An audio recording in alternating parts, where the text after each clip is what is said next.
fractures with depressed osteochondral fractures in a cancerous bone. So it occurs usually with a posterior dislocation or a complex acetabular fracture. It resembles basically a tibial plateau fracture with a rotated osteocartilaginous fragment. The incidence is up to 30%, and if it is unaddressed, like Sir said, it can cause joint incongruity and early arthritis. So what's the pathomechanics of that? So there is basically a posterior directed force like a dashboard injury. What happens as the femoral head dislocates? The medial articular fragment gets impacted into the posterior column, and this is what happens. And you can see on the axial CT scans, which are very helpful in these cases. And then once, even if the femoral head is relocated, this fragment, which is without a soft tissue attachment, it remains there displaced, and that leads to problem if it is unaddressed. So what is the clinical relevance? It is often missed to be addressed during the fixation technique. It is associated with the combination of the posterior wall, and if it is failed to address, it can lead to secondary incongruity of the joint, and thereby relating to the potential instability of the joint. So what is the reduction technique for that? So once we have reduced the fracture fragment, you can see the articular fragment is there. We can use a periosteal elevator or a cold osteotome to elevate that, and using the femoral head as a template against which the reduction is done. So we get it reduced, then pack it with lot of bone graft, again using femoral head as a template, and then reduce the posterior lip over that, and then fix it with lag screws. So a case example, 30-year-old male, history of RTA. You can see significant combination of the posterior wall and with marginal impaction over there.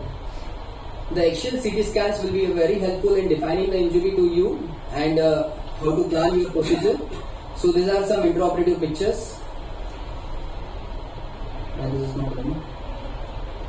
So this is not running. So find the patient. In this case, I used a cord osteotome to elevate the fragment. So now after reduction, you can see there is a void which was packed with synthetic bone graft substitutes, and later it was reduced with a plate.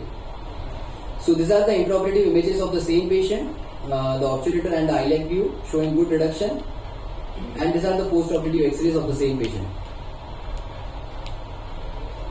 So now coming to the second case, a 40-year-old male. Now this case was related to, I operated this case at another center. This is a fracture dislocation with sciatic nerve neuropraxia. Thanks to my friend Dr. Musay from Chandrapur for giving this opportunity.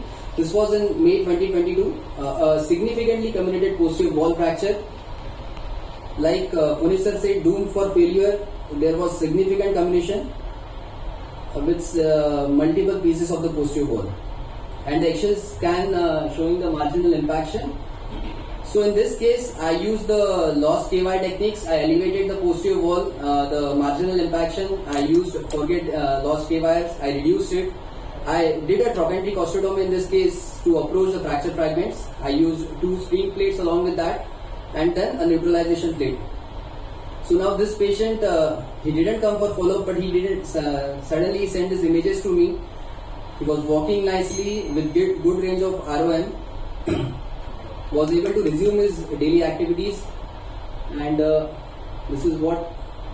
And recently I had the opportunity to again see him. I was really scared that there was a risk of migration of the KYs, and that is why I told him that he has to be in follow-up.